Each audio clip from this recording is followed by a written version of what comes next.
Thomas du Toit labels two Springboks absolute freaks of nature reco.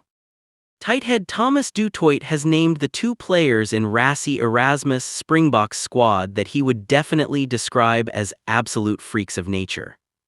Having finished off his involvement in the recent title-winning Rugby Championship campaign with a start against Argentina in London on October 4, the front rower has returned to Bath where he made his first Prem Rugby appearance on Saturday in the 2025-26 season.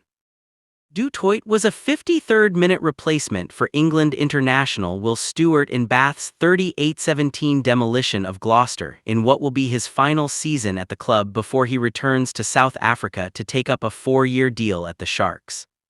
It's a switch that will leave Du Toit based in Durban with the Springboks plotting to win their third consecutive Rugby World Cup in 2027.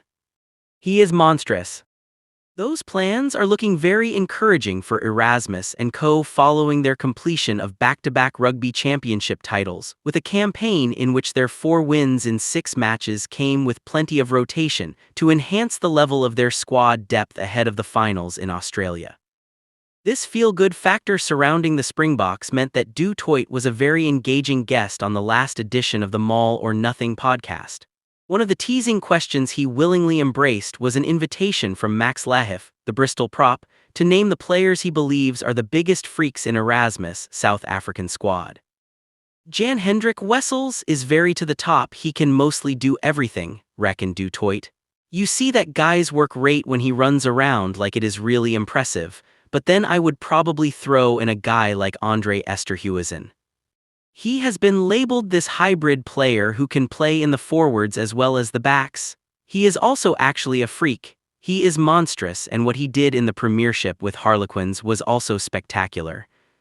Every time he touches the ball for the Springboks, something happens. Look at that carry when he scored that try against Beauden Barrett. He shrugged him off. It looked quite easy, but for a guy like him it probably was quite easy. I would say between those two, definitely absolute freaks of nature.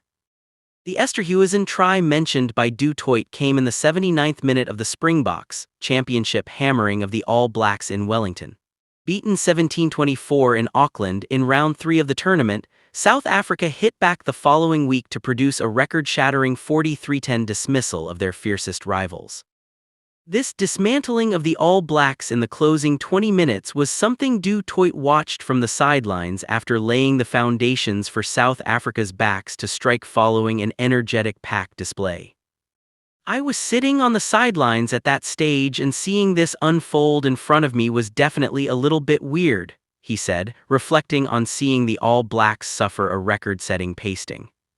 I really didn't think it was going to work out that way because normally when that happens, we score 2 quickish tries and New Zealand would come back and it would be a close game again.